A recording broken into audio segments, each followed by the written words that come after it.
Hello everyone, it's the Weekendr Girl, and no, I did not disappear, I just fell ill.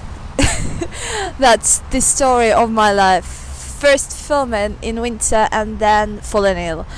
As you can see, there is snow around us. Finally, the winter has come. No work to do, just a bit of time to relax and travel and enjoy spending time with you guys. So yes, here we are.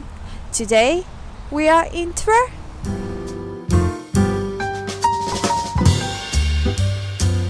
Behind me is the statue of the sainted patron Orthodox Prince Mikhail of Tver. Yes, I said it. And since there are no buildings left from the Rus times, not even a Kremlin, I'm gonna tell you a little bit about the city's history, standing at Sovietskaya Square right in front of the monument. No one knows when this city was founded precisely. Some say it was in 1130ish, 40ish. What is known is that at the beginning of the 13th century, the city became a part of the Grand Duchy of Vladimir, and in 1246 it was given by Alexander Nevsky, quite a prominent figure in Russian history, who successfully repelled attacks from our dear Lithuanian, Polish, Serbian friends. Alexander Nevsky, he gave this place to his younger brother, and so the local dynasty began. And the prince behind me, Mikhail of Tver, was like one of the most famous and most successful at the times of Golden Yoke, when there were lots of rebellions and killings, murders and all that stuff. The whole Rus was quite a restless place, and whole cities were marauded, burnt down, destroyed, annihilated, like completely exterminated. But unlike them, Tver was still developing and flourishing because it was located farther from the Mongolo-Tartar influence. So the city was flourishing, developing, plus Tver had traditionally good ties with the Grand Duchy of Lithuania. So from both sides they were safe. And they were so nicely developing that by the end of the century they could have already rivaled the neighboring princedoms and duchies for grander influence in the region. And it was all nice and dandy until Moscow got a new prince whose name was Ivan Kalita. Ivan Kalita in English is John Baggins. Yeah, and this Mr. Baggins was not a nice hobbit. He actually was he loved his intrigues, and he wanted to do everything in his power, or even more, to establish the supremacy of Moscow Duchy.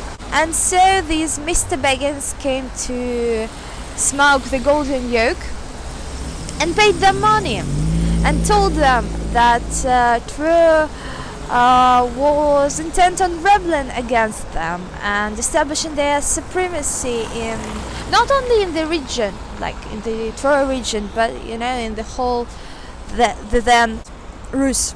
He told them that the Tver princedom didn't fear them and wanted to establish their supremacy in the whole region. And of course, terrible Tartar people, they don't like these nilly-willy things, and they decided that the rebellion should be crushed down.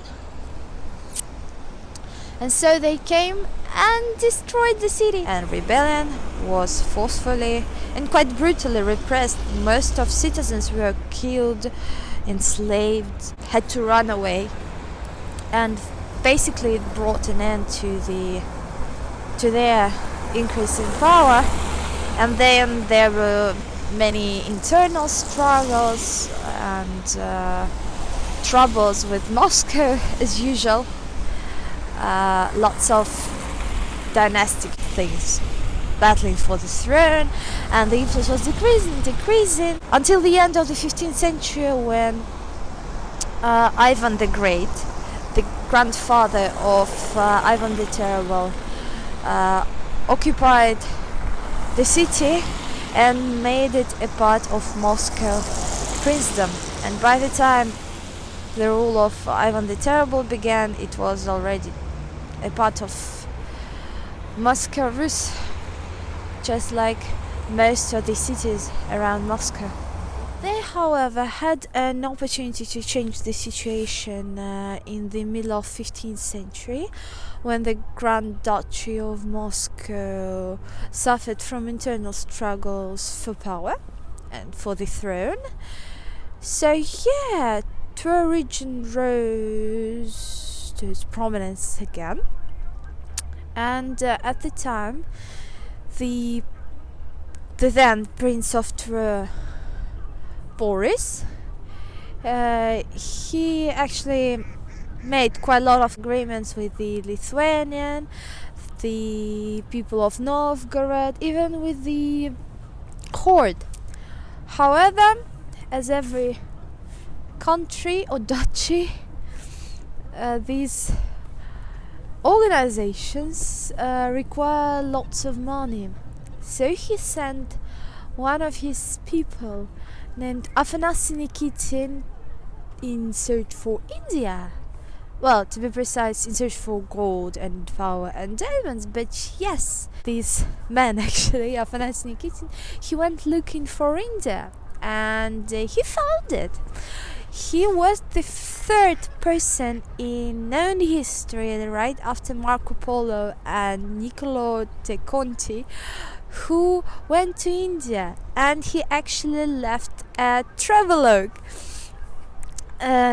describing his adventures and his travel from 1466 to 1472, if my memory serves me right, which is called Journey Beyond Three Seas. First travel of Russians to India, and third amongst Europeans.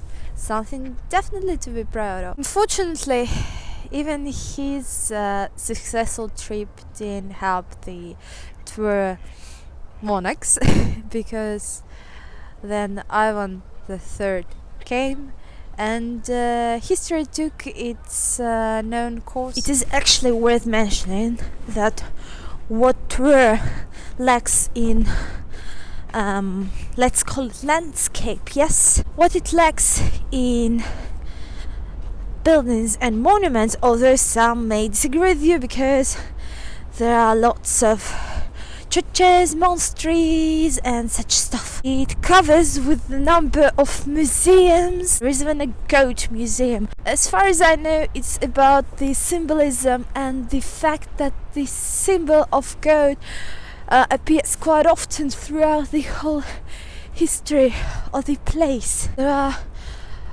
museums, art galleries, lots of installations, exhibitions all the time. Yeah, Tver is quite a mecca for graffiti makers, painters. Yes, the first shop dedicated to graffiti in Russia was opened in Tver in 1992, and it's still working even. So if you are a fan of Banksy and street art, you should go and see. Behind me is Starovolsky Bridge. It actually is one of the local landmarks because it is, I think, everywhere. If you think about Tver, it's on postcards, magnets, calendars, souvenirs, and all that. It was built at the end of the 19th, beginning of the 20th century, opened in 1900s. It actually has a twin in Budapest, which is called Franz Joseph Bridge. The situation with Tver, which was, if you remember, quite poor one in by the end of 15th century, the situation has changed during the reign of Peter I, primarily due to the fact that St. Petersburg was founded and became the capital of Russia, and since Tver was so luckily located between Moscow and St. Petersburg, it became a popular place with visitors, particularly with Russian nobility and members of royal family. The place I'm going to show you is called Royal Road Palace, and it was a residence for Russian monarchs since the end of the 18th century, the reign of Catherine II, till the last Russian monarch Nikolai II. It is behind me, built in classicist style, classicism building with some Baroque elements. There is nowadays an art gallery located, so if you want to, you should definitely visit it. Lots of Russian and European painters are represented and exhibited here.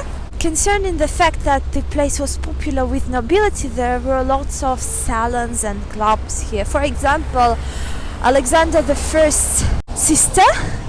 If you don't remember, Alexander I is the man who ruled when Napoleon came, and freed Europe. Actually married to the then Governor General, and she was quite an aficionado of fine arts and literature and music and history, and many famous Russian historians and poets and writers and composers visited Tver to this or that extent, which is why I think there are still so many museums and exhibitions here in Tver.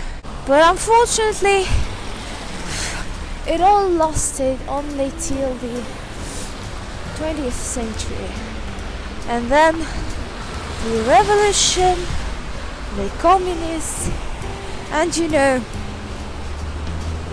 rest is history.